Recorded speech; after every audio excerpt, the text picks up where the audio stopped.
10ാം ക്ലാസ്സിലെ എൻ്റെ പ്രിയപ്പെട്ട കുട്ടികളെ, നമ്മൾ ഇന്ന് കുറച്ച് ക്വസ്റ്റ്യൻ പേപ്പറിൽ വരാൻ സാധ്യതയുള്ള കുറേ ചോദ്യങ്ങളുമായിട്ടാണ് സാറിന്ന് വന്നിരിക്കുന്നത്. ഉപന്യാസം, ആസ്വാദനം, കഥാപാത്ര നിരൂപണം, ഇതൊക്കെ എങ്ങനെ എഴുതാം എന്നുള്ളത് വലിയൊരു വിഷയമാണ് അല്ലേ. പലപ്പോഴും നമ്മൾ ചോദ്യം കാണുമ്പോൾ നമ്മുടെ ഉള്ളിൽ ആശങ്കകൾ പടർത്തുന്ന ചില ചോദ്യങ്ങളാണ് അല്ലേ. ഉപന്യാസം എഴുതുമ്പോൾ ഉപന്യാസം ഞാൻ സാറ് ഇതിനു മുമ്പ് ഒരു വീഡിയോ ഇട്ടതാണ്, എങ്കിൽ കൂടി ഉപന്യാസം എന്താണെന്ന് പറഞ്ഞുകൊണ്ട് ഉപന്യാസമായി വരാവുന്ന 2 ചോദ്യം നമ്മൾ ചർച്ച ചെയ്യും. അത് തന്നെ എനിക്ക് തോന്നുന്നു ഒരു 75% ഈ പരീക്ഷയ്ക്ക് വരാവുന്ന 2 ചോദ്യം തന്നെയാണ് ഉപന്യാസത്തിന് വേണ്ടി തിരഞ്ഞെടുത്തത്. അപ്പം നമുക്ക് ഉപന്യാസം എന്താണെന്ന് ഞാൻ ഒരിക്കൽ പറഞ്ഞാണ്, എങ്കിൽ കൂടിയും എൻ്റെ മക്കൾക്ക് വേണ്ടി ഒന്നുകൂടെ പറയാൻ തീരുമാനിക്കുകയാണ്. ഉപന്യാസം തയ്യാറാക്കുമ്പോൾ ശ്രദ്ധിക്കേണ്ട കാര്യങ്ങൾ എന്തൊക്കെയാണ് നമുക്കറിയാം. ശീർഷകമുണ്ടാവണം. കാരണം ഉപന്യാസ രചനയ്ക്ക് ശീർഷകത്തിന് വലിയ പ്രാധാന്യമുണ്ട്. അതും ശീർഷകം തന്നെ കൊടുക്കണം നമ്മൾ. ഇപ്പം ഇതൊരു പേപ്പറാണെന്ന് കരുതുക. അപ്പോൾ അങ്ങനെയാണ് ഇവിടെ തന്നെ നമുക്ക് ശീർഷകം കൊടുക്കാൻ പറ്റണം. മനസ്സിലായ മക്കൾക്ക്? അപ്പോൾ അങ്ങനെയുള്ള ശീർഷകമാണ് വേണ്ടത്. അപ്പോൾ അതിനെയാണ് ശീർഷകം അഥവാ തലക്കെട്ടുണ്ടാവണം. മിക്ക ഉപന്യാസങ്ങൾക്കും ഒരു പ്രത്യേകത എന്താണെന്ന് വെച്ചാൽ ശീർഷകം നിങ്ങൾക്ക് തരും. ഈ ശീർഷകത്തിൽ ഉപന്യാസം തയ്യാറാക്കുക എന്ന് പറഞ്ഞുകൊണ്ടാണ് വരാറ്. അങ്ങനെ വന്നാൽ ആ ശീർഷകം തന്നെ ഉപയോഗിച്ചാൽ മതി, മറ്റൊന്നും ഉപയോഗിക്കേണ്ട. അവർ തരുന്ന ശീർഷകം എന്താണോ അതാണ് എഴുതേണ്ടത്. ഇനി ആമുഖം. എല്ലാ ചോദ്യങ്ങൾക്കും ആമുഖം നിർബന്ധമാണ് കേട്ടോ മക്കളെ. ഇതിപ്പം പാഠപുസ്തകത്തിൽ നിന്ന് ഡയറക്റ്റ് ചോദ്യം വന്നാലും, അതല്ലെങ്കിൽ ആസ്വാദനം വന്നാലും, കഥാപാത്ര നിരൂപണം വന്നാലും ഒക്കെ നമുക്കൊരു ശീർഷകം ആമുഖം നിർബന്ധമാണ് കേട്ടോ. ആമുഖമായിട്ട് നമുക്ക് എന്താണ് എഴുതേണ്ടത്? തന്നിരിക്കുന്ന ചോദ്യം ആരുടേതാണോ ആ ചോദ്യത്തിൻ്റെ പ്രത്യേകത എന്താണോ അവയെല്ലാം ചേർത്തുകൊണ്ടാണ് ആമുഖം എഴുതേണ്ടത്. ആമുഖം എഴുതണം. ഖണ്ഡികയാക്കണം. ഖണ്ഡികാകരണം അഥവാ പാരഗ്രാഫ് തിരിക്കുന്നതിന് മാർക്കുണ്ട്. 3 പാരഗ്രാഫ് എങ്കിലും എൻ്റെ മക്കളുടെ ഉപന്യാസത്തിൽ ഉണ്ടാവണം. ആമുഖം, ഒരു പാരഗ്രാഫ്, പിന്നെ നിങ്ങളുടെ തന്നിരിക്കുന്ന ആശയം 1-2 പാരഗ്രാഫ് ആവാം, കുഴപ്പമില്ല. അതുപോലെ കൺക്ലൂഷൻ ആ ഭാഗത്ത്, ഉപസംഹാര ഭാഗത്ത് ഒരു പാരഗ്രാഫ്. ഇങ്ങനെ പാരഗ്രാഫ് തിരിച്ച ഖണ്ഡിക തിരിച്ചിട്ട് വേണം എൻ്റെ കുഞ്ഞുങ്ങൾ ഉപന്യാസം എഴുതാൻ. ഇതൊക്കെ ഞാൻ ചർച്ച ചെയ്താണ്.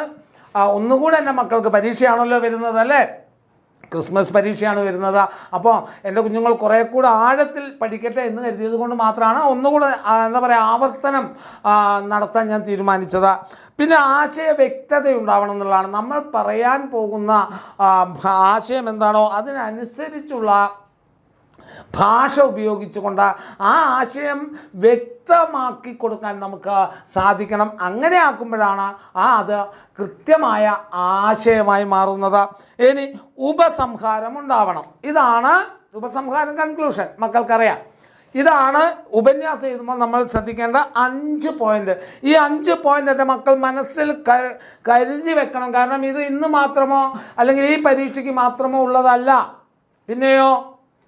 പിന്നെയോ മക്കൾ പറഞ്ഞേ, നിങ്ങളുടെ ബോർഡ് എക്സാമിനും ഈ ചോദ്യം ഉപന്യാസം ഇല്ലാത്ത ക്വസ്റ്റ്യൻ പേപ്പറിൽ ഉണ്ടാവില്ല. അത് തർക്കമില്ലാത്ത കാര്യമാണ്. അപ്പോൾ അങ്ങനെ വരുമ്പോൾ ഇത് പഠിച്ചു വെച്ചാൽ, ഈ ഫോർമാറ്റ് നിങ്ങൾ പഠിച്ചു വെച്ചാൽ കൃത്യമായിട്ട് നിങ്ങൾക്ക് ആധികാരികമായി, അല്ലെങ്കിൽ ഒഫീഷ്യലി നിങ്ങൾക്ക് എല്ലാവിധ മാനദണ്ഡങ്ങളും പാലിച്ചുകൊണ്ട് നിങ്ങൾക്കൊരു ഉപന്യാസം എഴുതാൻ സാധിക്കും. അത് തന്നെയാണ് നമ്മൾ ആഗ്രഹിക്കുന്നതും.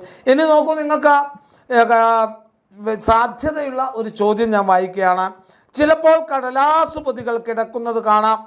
അകത്തെന്തെങ്കിലും കാണുമെന്ന് കരുതി തുറന്നു നോക്കുമ്പോഴാണ് മനുഷ്യ മലമാണെന്ന് മനസ്സിലാവുക.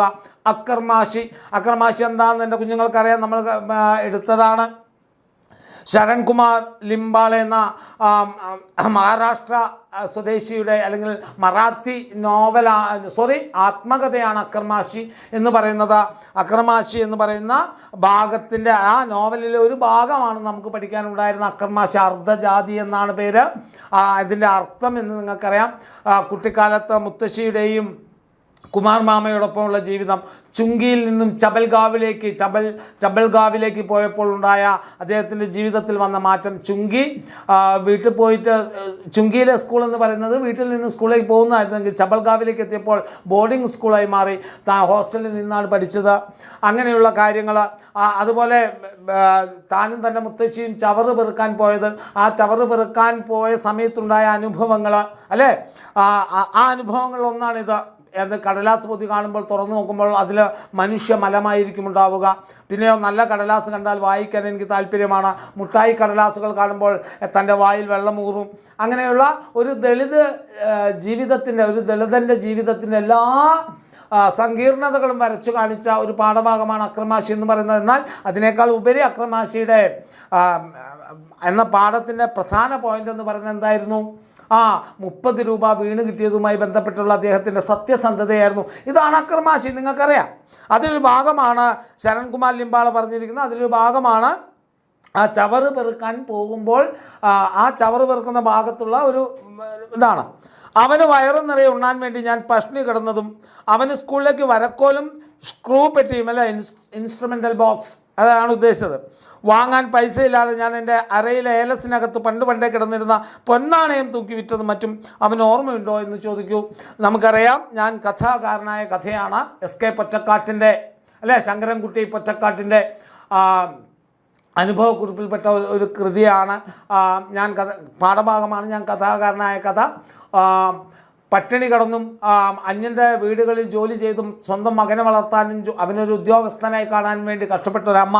എന്നാൽ ആ അമ്മയുടെ വാർദ്ധക്യത്തിൽ ആ മകൻ അവരെ തിരിഞ്ഞു നോക്കാതെ ഓഫീസിൽ താൻ കൂടെ ജോലി ചെയ്യുന്ന ഒരു പെൺകുട്ടിയുമായി അനുരക്തനാവുകയും പ്രണയത്തിലാവുകയും വിവാഹം കഴിക്കുകയും ആ അമ്മയെ മറന്നു പോവുകയും ചെയ്ത ആ മകൻ്റെ മനസ്സിലാക്കാൻ വേണ്ടി പൊറ്റക്കാട്ട് വീട്ടിലേക്ക് വരികയും അദ്ദേഹത്തെ കൊണ്ട്, സ്കൂൾ കുട്ടിയായിരുന്ന SKയെ കൊണ്ട് എന്ത് ചെയ്യിക്കുന്നു, കത്തുകൾ എഴുതിക്കുകയും ചെയ്തു. ആ കത്തുകൾ കണ്ട് മനസ്സിലാക്കിയ മകൻ അമ്മയ്ക്ക് ആദ്യം പണം അയച്ചു കൊടുക്കുന്നു, പിന്നീട് അമ്മയെ വന്ന് കാണുന്നു. അങ്ങനെയുള്ള ആ ഭാഗമാണ് അല്ലേ, ആ ഭാഗത്താണ് ഈ ഭാഗം വന്നിരിക്കുന്നത്. ഇനി ആ ചരടുകളെല്ലാം കെട്ടുമിടഞ്ഞ് ആ കെട്ടുകളിൽ കുടുങ്ങിക്കിടന്ന് എൻ്റെ ജീവിതം പടിയുന്ന ആത്മാവിൻ്റെ വെളിപാടുകൾ. തീർച്ചയായിട്ടും ഇത് പറഞ്ഞ കൂട്ടത്തിൽ എൻ്റെ മക്കളോട് ഒരു കാര്യം പറയാം. ശീർഷകത്തിൻ്റെ ഔചിത്യം ചോദിച്ചാൽ ഏറ്റവും സാധ്യതയുള്ള ഒരു ശീർഷകമാണ് ആത്മാവിൻ്റെ വെളിപാടുകൾ കേട്ടോ. ആത്മാവിൻ്റെ വെളിപാടുകൾ എന്ന ശീർഷകം എന്തുകൊണ്ടാണ് ഏറ്റവും പ്രധാനപ്പെട്ടതാകുന്നത്? എന്തുകൊണ്ടാണ്? ആത്മാവിൻ്റെ വെളിപ്പെടുത്തലുകളാണ് അല്ലേ. ദസ്തയേവ്സ്കി എന്ന് പറയുന്ന എഴുത്തുകാരൻ്റെ ആത്മാവിൻ്റെ വെളിപ്പെടുത്തലുകളാണ് മുഴുവനായി ഈ പാഠഭാഗത്തിലുള്ളത്. അതുകൊണ്ട് തന്നെ ഈ പാഠഭാഗം എല്ലാ അർത്ഥത്തിലും ആത്മാവിൻ്റെ വെളിപ്പെടുത്തലുകൾ തന്നെയാണ്. അതുകൊണ്ട് ആ ശീർഷകം വളരെ ഇമ്പോർട്ടൻ്റ് ആണ് എന്നുള്ള രൂപത്തിൽ വേണം എഴുതാൻ. മികച്ച സാഹിത്യ രചനയിലേക്ക് നയിക്കുന്നത് തീക്ഷ്ണമായ ജീവിതാനുഭവങ്ങളാണ്. മുകളിൽ നൽകിയ സന്ദർഭങ്ങൾ വിശകലനം ചെയ്ത് ലഘുപന്യാസം തയ്യാറാക്കുക. മനസ്സിലായോ? ഇതാണ് ഉപന്യാസത്തിൻ്റെ നമ്മൾ നേരത്തെ കണ്ട ഫോർമാറ്റുകളൊക്കെ വെച്ചുകൊണ്ട് എങ്ങനെ നമുക്ക് ഈ ഉപന്യാസത്തെ എഴുതാൻ കഴിയും. സർഗാത്മകത, തീക്ഷ്ണ ജീവിതാനുഭവങ്ങളിൽ നിന്ന് ഒരു ശീർഷകം കൊടുക്കാം. അല്ലെങ്കിൽ തീക്ഷ്ണമായ ജീവിതാനുഭവങ്ങളാണ് സർഗാത്മകത എന്ന് പറഞ്ഞുകൊണ്ട് ഒരു ശീർഷകം കൊടുക്കുന്നു. അപ്പോൾ എന്തായി? ആദ്യം നമ്മൾ കണ്ട പോയിൻ്റ് ശീർഷകമായി. ഇനി നമുക്ക് എന്ത് പറയാം? ഇനി നമുക്ക് ആമുഖമാണ് വേണ്ടത്. എന്താണ്? സംഘർഷങ്ങൾ, സങ്കീർത്തനങ്ങൾ എന്ന് പറയുന്ന യൂണിറ്റിലെ 3 പാഠങ്ങളാണ് ഇവിടെ തന്നിരിക്കുന്നത്. ഒന്ന്, മറാത്തി എഴുത്തുകാരനായ ശരൺകുമാർ ലിംബാളയുടെ അക്കർമാശി എന്ന് പറയുന്ന ആത്മകഥയിലെ ഒരു ഭാഗവും താൻ എങ്ങനെയാണ് ഒരു ചെറുകഥാകൃത്തായതെന്നും തൻ്റെ ആദ്യകാല ചെറുകഥകൾ എന്തായിരുന്നുവെന്നും നമ്മെ ഓർമ്മപ്പെടുത്തുന്ന SK പൊറ്റക്കാട്ടിൻ്റെ ഞാൻ കഥാകാരനായ കഥ എന്ന പാഠഭാഗവും അതോടൊപ്പം തന്നെ വിശ്വവിഖ്യാത എഴുത്തുകാരനായ ദൈവത്തിൻ്റെ ഹൃദയത്തിൽ ദൈവത്തിൻ്റെ കയ്യൊപ്പ് ചാർത്തിയ എഴുത്തുകാരനായ ദസ്തേവിസ്കിയുടെ ജീവിതാനുഭവങ്ങൾ അനാവരണം ചെയ്ത പെരുമ്പടവം ശ്രീധരൻ്റെ ഒരു സങ്കീർത്തനം പോലെ എന്ന നോവലിൽ നിന്നും എടുത്ത ആത്മാവിൻ്റെ വെളിപാടുകൾ എന്ന ഭാഗത്തുള്ള ഒരു ഭാഗവുമാണ് ഇവിടെ തന്നിരിക്കുന്നത്. 3 ഭാഗത്തും മൂന്ന് ഭാഗത്തും ആത്മസംഘർഷങ്ങളെക്കുറിച്ചാണ് അവതരിപ്പിക്കുന്നത്. പലപ്പോഴും തീക്ഷ്ണമായ ജീവിതാനുഭവങ്ങൾ തന്നെയാണ് സർഗാത്മകത എന്ന് പറയുന്ന അവസ്ഥയിലേക്കാണ് ഈ മൂന്ന് പാഠങ്ങളും നമ്മെ കൈപിടിച്ച് നടത്തുന്നത്. ഇത് ആമുഖമായി. അതിനുശേഷം അടുത്ത പാരഗ്രാഫായിട്ട് എന്ത് ചെയ്യണം? ശരൺകുമാർ ലിംബാളെ തൻ്റെ കുട്ടിക്കാലത്ത് ശാന്ത ആത്യയോടൊപ്പം ചവറ് പെറുക്കാൻ പോയ അനുഭവമാണ് ഇവിടെ പങ്കുവെക്കുന്നത്. അങ്ങനെ ചവറ് പെറുക്കാൻ പോകുന്ന സമയത്ത് കടലാസ് തുണ്ടുകൾ വാരിക്കൂട്ടുന്ന സമയത്ത് കടലാസ് പൊതികൾ കാണുകയും ആ കടലാസ് പൊതികൾ തുറന്നു നോക്കുമ്പോൾ അതിൽ മനുഷ്യമലമാണ് എന്ന അവസ്ഥ തിരിച്ചറിയുകയും ചെയ്യുന്നു. അങ്ങനെ കടലാസ് പെറുക്കിയും തൂക്കി വിറ്റുമൊക്കെ ജീവിക്കുന്ന ഒരു ദളിത സമൂഹത്തെക്കുറിച്ച്, മഹാർ ജാതിയിൽപ്പെട്ട വിദ്യാർത്ഥികളുടെ കുട്ടിക്കാലത്തെ തീവ്രമായ അനുഭവങ്ങളെക്കുറിച്ച് തന്നെയാണ് ഇവിടെ പരാമർശിക്കുന്നത്. അടുത്തത്, തൻ്റെ മകനു വേണ്ടി ജീവിതകാലം മുഴുവൻ ചെലവഴിച്ച് അവസാനം ആ മകന് ജോലി കിട്ടാൻ വേണ്ടി അഹോരാത്രം പ്രയത്നിച്ചൊരമ്മ. അവന് സ്കൂളിലേക്ക് ഇൻസ്ട്രുമെൻ്റൽ ബോക്സ് വാങ്ങാൻ വേണ്ടി കാശില്ലായിട്ട് തൻ്റെ അരയിലുണ്ടായിരുന്ന ഏലസിനുള്ളിലെ പൊന്നാണയം തൂക്കി വിറ്റുകൊണ്ട് അവൻ ആ ബോക്സ് വാങ്ങിക്കൊടുക്കുക. അങ്ങനെ ഒരുപാട് കഷ്ടപ്പെട്ട് പഠിപ്പിച്ച മകൻ പിന്നീട് കുടം വന്ന പട്ടിയെ പോലെ ആ പാവം വൃദ്ധയെ വേണ്ട രീതിയിൽ പരിരക്ഷിക്കാതെ തൻ്റെ പ്രണയവും പ്രണയിനിയുമായി ജീവിതം ഒറ്റയ്ക്ക് തള്ളി നീക്കുകയും ചെയ്യുമ്പോൾ, അല്ലെങ്കിൽ ഒറ്റയ്ക്ക് ജീവിച്ചു തീർക്കുകയും ചെയ്യുമ്പോൾ, ആ അമ്മയുടെ പരിതാപകരമായ അവസ്ഥ ചിത്രീകരിക്കാൻ വേണ്ടി എസ്.കെ. പൊറ്റക്കാട് എഴുതിയ കത്തുകളെക്കുറിച്ചും അതാണ് തൻ്റെ ചെറുകഥ എന്നുമാണ് രണ്ടാമത്തെ ഭാഗത്ത് പറയുന്നത്. ഇനി മൂന്നാമത്തെ ഭാഗത്തേക്ക് എത്തുമ്പോൾ പറയുക, പെരുമ്പടവൻ ശ്രീധരൻ ദസ്തയേവ്സ്കിയിലൂടെ അനാവരണം ചെയ്യുന്നത് ആ എഴുത്തുകാരൻ്റെ ആത്മസംഘർഷങ്ങളാണ് എന്നുള്ള രൂപത്തിൽ ആത്മസംഘർഷങ്ങളാണ്. ഒറ്റയ്ക്ക് ഒരു ചുഴലി രോഗത്തിൻ്റെ പിടിയിൽ നിന്ന് മുക്തനായി നടക്കാനിറങ്ങുന്ന ദസ്തയേവ്സ്കി അവതരിപ്പിച്ചുകൊണ്ടാണ് പാഠഭാഗം ആരംഭിക്കുന്നത്. ആ നടത്തത്തിനിടയിൽ ദസ്തയേവ്സ്കി ഓർക്കുന്ന ഓരോ ഓർമ്മകളും അദ്ദേഹത്തിൻ്റെ ജീവിതത്തിലെ ദുരനുഭവങ്ങളും ദുരന്തങ്ങളെക്കുറിച്ചും മാത്രമാണ്. ജ്യേഷ്ഠൻ്റെ മരണം, അതുമായി ബന്ധപ്പെട്ടുകൊണ്ട് തനിക്ക് വന്ന ഭാരിച്ച ഉത്തരവാദിത്തങ്ങൾ, ഒരു വർഷക്കാലം ഭാര്യയുടെ മരണവും കാത്ത് ഭാര്യയ്ക്കരികിൽ നിൽക്കേണ്ടി വരുന്ന ഒരു ഭർത്താവിൻ്റെ ദുരവസ്ഥ, അതുപോലെ തന്നെ തൻ്റെ വളർത്തുമകനിൽ നിന്നും താൻ ഏൽക്കുന്ന പീഡനാനുഭവങ്ങൾ, അതുപോലെ സ്റ്റെല്ലോവിസ്കി എന്ന് പറയുന്ന പ്രസാധകനിൽ നിന്നും താൻ നേരിടുന്ന അവസ്ഥകൾ, ഇവയെല്ലാം വളരെ വ്യക്തമായി തീക്ഷ്ണമായ താൻ അനുഭവിക്കുന്ന തീക്ഷ്ണമായ അനുഭവങ്ങളെക്കുറിച്ച് തന്നെയാണ് പെരുമ്പടവൻ ശ്രീധരൻ്റെ ഒരു സങ്കീർത്തനം പോലെ എന്ന നോവലിലെ ഒരു ഭാഗമായ ആത്മാവിൻ്റെ വെളിപ്പാടുകൾ എന്ന പാഠഭാഗവും മുന്നോട്ട് വെക്കുന്നത്. ഇത്ര എഴുതി ഇനി അടുത്ത പാരഗ്രാഫായിട്ട് നമ്മൾ എന്ത് എഴുതുക? മുകളിൽ കൊടുത്തിരിക്കുന്ന ചോദ്യത്തോട് തീർത്തും നീതി പുലർത്തുന്ന പാഠഭാഗങ്ങൾ തന്നെയാണ് സംഘർഷങ്ങൾ, സങ്കീർത്തനങ്ങൾ എന്ന് പറയുന്ന യൂണിറ്റിലുള്ളത്. എല്ലാ പാഠത്തും ഓരോരുത്തർ അനുഭവിക്കുന്ന ആത്മസംഘർഷങ്ങളും തീക്ഷ്ണമായ ജീവിതാനുഭവങ്ങളും തന്നെയാണ് പങ്കുവെക്കുന്നത്. ആ തീക്ഷ്ണാനുഭവങ്ങളിലൂടെ ജീവിച്ചു വരുന്നവർ മാത്രമാണ് ക്രിയാത്മകമായ സർഗശേഷികളിൽ അല്ലെങ്കിൽ സർഗപ്രവർത്തികളിൽ ഏർപ്പെടുക എന്ന് നമുക്ക് നിസ്സംശയം പറയാൻ കഴിയും. അങ്ങനെ നോക്കുമ്പോൾ എല്ലാ അർത്ഥത്തിലും എന്താണ് തീക്ഷ്ണമായ ജീവിതാനുഭവങ്ങൾ തന്നെയാണ് സർഗാത്മകതയ്ക്ക് കാരണമാകുന്നത് എന്ന് നമുക്ക് നിസ്സംശയം പറയാം. ഇതാണ് ഉപന്യാസം എന്ന് പറയുന്നത്. അപ്പോൾ എന്തായി, ഈ ഉപന്യാസം നിങ്ങൾ കേൾക്കുമ്പോൾ നേരത്തെ പറഞ്ഞിരിക്കുന്ന കാര്യങ്ങൾ കൂടെ ചേർത്ത് വയ്ക്കൂ. തലക്കെട്ടുണ്ട് ഇല്ലേ, അതുപോലെ എന്തുണ്ട്, ആമുഖമുണ്ട്, ആശയ വ്യക്തതയുണ്ട്. നോക്കുന്ന സമയത്ത് നമുക്കറിയാം അതൊരു ആശയ വ്യക്തതയുള്ളതാണ്. പിന്നെയോ ഖണ്ഡികയാക്കി തിരിച്ചിട്ടുണ്ട്, നമ്മളത് പാരഗ്രാഫാക്കി തിരിച്ചിട്ടുണ്ട്. പിന്നെയോ അടുത്തെന്താണ്, നല്ല ഒരു ഉപസംഹാരമുണ്ട്. ഇങ്ങനെ വേണം എൻ്റെ കുഞ്ഞുമക്കൾ എന്ത് ചെയ്താൻ, ഉപന്യാസം എഴുതാൻ. ഒരു കാര്യം കൂടെ ഓർക്കുക, ക്രിസ്മസ് പരീക്ഷയ്ക്കാവട്ടെ, അതുപോലെ തന്നെ 10ാം ക്ലാസ്സിലെ ബോർഡ് എക്സാമിനാവട്ടെ, ഉപന്യാസമില്ലാത്ത ഒരു ചോദ്യപേപ്പർ ഉണ്ടാവില്ല. 100ൽ 100% ഉറപ്പാണത്. അങ്ങനെ വരുമ്പോൾ എൻ്റെ കുഞ്ഞുമക്കൾക്ക് 6 മാർക്ക് സുഖകരമായി വാങ്ങാൻ ഈ ഒരൊറ്റ ചോദ്യം, ഈ ഒരു ഫോർമാറ്റും മാത്രം പഠിച്ചാൽ മതി എന്നുള്ളത് കൂടെ നമുക്ക് നോക്കാം. നമുക്ക് ഇനി ഒരു ഉപന്യാസം കൂടെ ഓർത്ത് നോക്കാം, അല്ലെ? ഒരു ഉപന്യാസം കൂടെ നമുക്ക് എന്ത് ചെയ്യാം, ഒരു ഉപന്യാസം കൂടെ എങ്ങനെ എഴുതണം എന്നുള്ളത് നോക്കാം. എന്നിട്ട് നമുക്ക് എന്ത് ചെയ്യാം, ഉപന്യാസത്തിൽ അതും കൂടെ ആകുമ്പോൾ നിങ്ങൾക്ക് എന്തായി, കൃത്യമായ ധാരണയായി എന്ത് ചെയ്യണം എന്നുള്ളത്. ജാതിരഹിതവും വർഗരഹിതവുമായ ഒരു സമൂഹം കെട്ടിപ്പടുക്കുവാനാണ് ശ്രീനാരായണ ഗുരു അഭിലഷിച്ചത്. നിങ്ങൾക്കറിയാം ശ്രീനാരായണ ഗുരു എന്ന പാഠഭാഗം. ഗുരുവിൻ്റെ സന്ദേശം ഇന്ന് അത്യധികം ആവശ്യമായിരിക്കുന്നു. ജവഹർലാൽ നെഹ്റു. ശ്രീനാരായണ ഗുരു വിപ്ലവകാരിയായ യോഗിയാണ്. ഡോക്ടർ എസ് രാധാകൃഷ്ണൻ മുകളിൽ നൽകിയ നിരീക്ഷണവും ശ്രീനാരായണ ഗുരു എന്ന പാഠഭാഗത്തിൽ ആശയവും പരിഗണിച്ച് ശ്രീനാരായണ ഗുരു ദർശനങ്ങളുടെ സമകാലിക പ്രസക്തി കണ്ട മക്കൾക്ക് എന്ന വിഷയത്തിൽ ഉപന്യാസം തയ്യാറാക്കുക. അങ്ങനെ വന്നപ്പോൾ എന്തായി? ശീർഷകം നിങ്ങൾക്ക് ക്വസ്റ്റ്യൻ പേപ്പറിൽ തന്നെ കിട്ടി. വേറെ ഒന്നും എഴുതണ്ട. ശ്രീനാരായണ ദർശനങ്ങളുടെ സമകാലിക പ്രസക്തി, അതാണ് നിങ്ങളുടെ ശീർഷകം എന്ന് പറയുന്നത്. മറ്റൊന്നും തേടിപ്പോണ്ട. ശീർഷകത്തിന് തേടി വേറെ ചിന്തിക്കാനോ ആലോചിക്കാനോ ഒന്നും പോണ്ട. അങ്ങനെ വരുമ്പോൾ ഇന്ന വിഷയത്തിൽ എന്ന് പറഞ്ഞുകൊണ്ട് ഉപന്യാസം എഴുതാൻ തന്നാൽ ആ തന്നിരിക്കുന്നത് തന്നെ നിങ്ങൾക്ക് എന്താക്കി മാറ്റാം? ശീർഷകമാക്കി മാറ്റാം. അപ്പോൾ അങ്ങനെയാണ് ആ ശീർഷകം. അപ്പം നമ്മൾ എഴുതേണ്ടത് എന്താണ്? ശ്രീനാരായണ ദർശനങ്ങളുടെ സമകാലിക പ്രസക്തി. അപ്പം നമ്മൾ നേരത്തെ കണ്ട ഫോർമാറ്റ് എങ്ങനെയായിരുന്നു? തലക്കെട്ടാണ് ആദ്യം വരേണ്ടത്. അപ്പോൾ അത് അവിടെ തന്നെയുണ്ട്. ഇനി നമുക്ക് ശ്രീനാരായണ ഗുരുവിൻ്റെ ആശയങ്ങളെക്കുറിച്ച് ഓരോ പാഠത്തിൻ്റെ ആശയം കൃത്യമായി എൻ്റെ മക്കളുടെ മനസ്സിലുണ്ടാവണം എന്നുള്ളത് കൂടി നിങ്ങൾ ഓർത്ത് വെക്കണം. എന്താണ്?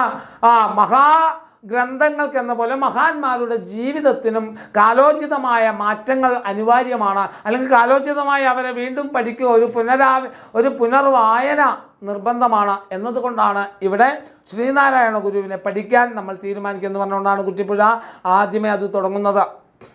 അതിനുശേഷം കേരളത്തിൻ്റെ നവോത്ഥാനം എന്ന് പറയുമ്പോൾ എന്താണ്? കേരളത്തിൻ്റെ നവോത്ഥാനത്തിന് ഒഴിച്ചുകൂടാൻ, പുതിയൊരു ഉണർവിലേക്ക് നമ്മുടെ കേരളം മുന്നോട്ട് പോയിട്ടുണ്ടെങ്കിൽ അതിൽ ഒഴിച്ചുകൂടാൻ കഴിയാത്ത ഒരു വസ്തുതയായിരുന്നു എന്ത്?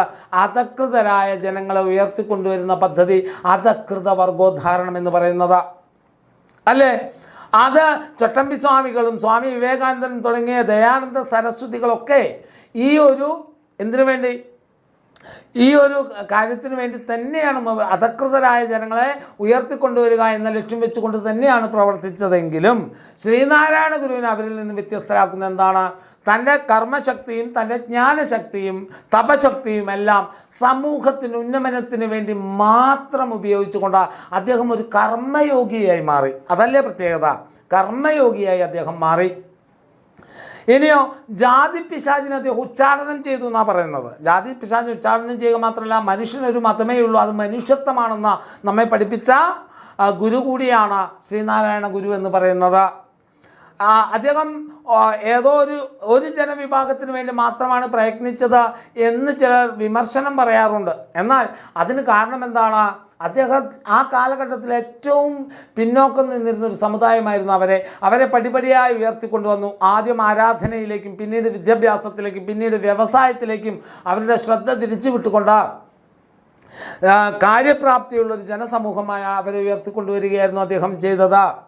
ഇനി ശ്രീനാരായണ ഗുരുവിൻ്റെ ഏകലോക സങ്കല്പം എന്ന് പറയുന്നത് ഇന്ന് തന്നെ ലോകമെമ്പാടും അംഗീകരിച്ചാണ്. എല്ലാവരും തൻ്റെ മതമാകുന്ന പുഴയുടെ ആഴവും നീളവും പരിശോധിച്ചപ്പോൾ ശ്രീനാരായണ ഗുരു എന്താണ് ചെയ്തത്? എല്ലാ മതങ്ങളും ഒന്നായി ചേരുന്ന ഒരു കടലുണ്ട്, ആ കടലിൻ്റെ ആഴവും നീളവും പരിശോധിക്കുകയായിരുന്നു.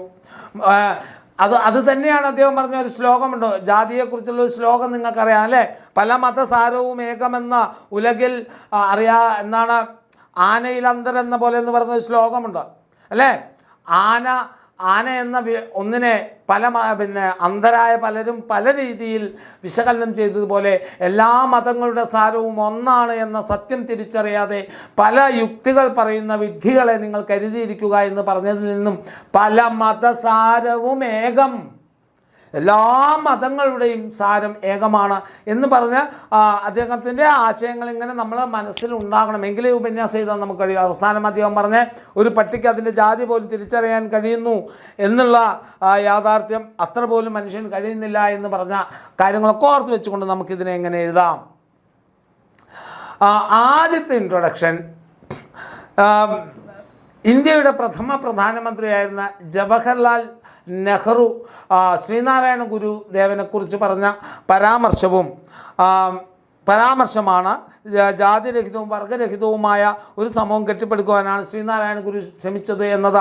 അതുപോലെ തന്നെ ശ്രീനാരായണ ഗുരു വിപ്ലവകാരിയാണെന്ന് ഡോക്ടർ എസ് രാധാകൃഷ്ണൻ അഭിപ്രായപ്പെട്ടതും ഏറ്റവും ഉചിതമാണ്, അല്ലെങ്കിൽ ഏറ്റവും ശരിയാണ് എന്ന അദ്ദേഹത്തിൻ്റെ ജീവിതാനുഭവങ്ങൾ പങ്കുവെക്കുന്ന ശ്രീനാരായണ ഗുരു എന്ന പാഠഭാഗം വായിക്കുന്നവർക്ക് മനസ്സിലാകും എന്ന് പറഞ്ഞുകൊണ്ട് ആദ്യത്തെ ഇൻട്രൊഡക്ഷൻ നമ്മൾ അങ്ങനെ കൊടുക്കുന്നു. അതിനുശേഷം ശ്രീനാരായണ ഗുരു എന്താണ് ചെയ്തത് എന്നുള്ളത് കൃത്യമായി എഴുതുക. ഞാൻ നേരത്തെ പറഞ്ഞ ആദ്യത്തെ പാരഗ്രാഫിൽ എന്ത് ചെയ്താം? മഹാരഥന്മാരെക്കുറിച്ചും കാലോചിതമായി പഠന വിധേയമാകണമെന്നതുകൊണ്ട് തന്നെയാണ്. അങ്ങനെ പഠന വിധേയമാക്കുമ്പോൾ ഏറ്റവും ഉചിതമായ പേര് ശ്രീനാരായണ ഗുരു തന്നെയായിരിക്കും. കേരളത്തിൻ്റെ നവോത്ഥാന ചരിത്രത്തിൽ ഒഴിവാക്കി നിർത്താൻ കഴിയാത്ത വലിയ ഒരു നാമധേയമാണ് ശ്രീനാരായണ ഗുരു. ശ്രീനാരായണ ഗുരു ജാതി പിശാചിനെ ഉച്ചാടനം ചെയ്യുകയും മനുഷ്യനെ മനുഷ്യത്വം പഠിപ്പിക്കുകയും ചെയ്തു. അതോടൊപ്പം തന്നെ ഈ ലോകത്ത് ഒരു മതമേ ഉള്ളൂ എന്നും അത് മനുഷ്യത്വം എന്ന മതമായിരിക്കണമെന്നും ഒരു ജാതിയേ ഉള്ളൂ അത് സ്നേഹം ആയിരിക്കണമെന്ന് ഉറച്ചു വിശ്വസിച്ചിരുന്ന യുഗപുരുഷനാണ് ശ്രീനാരായണ ഗുരു എന്ന് പറയുന്നത്. അദ്ദേഹം ഒരു ജനതയെ വിദ്യാഭ്യാസത്തിലേക്കും ആരാധനയിലേക്കും വിദ്യാഭ്യാസത്തിലേക്കും വ്യവസായത്തിലേക്കും തിരിച്ചുവിട്ടുകൊണ്ട് ലോകത്ത് നിലനിന്നിരുന്ന ജാതി വ്യവസ്ഥ എന്ന നീചമായ വ്യവസ്ഥയെ കൃത്യമായി അദ്ദേഹം ഇല്ലാതെയാക്കാൻ ശ്രമിച്ചു. ഒരു ജാതി, ഒരു മതം, ഒരു ദൈവം, മനുഷ്യന് എന്ന അദ്ദേഹത്തിൻ്റെ കൊട്ടേഷൻ ഓർത്തു വെക്കുക.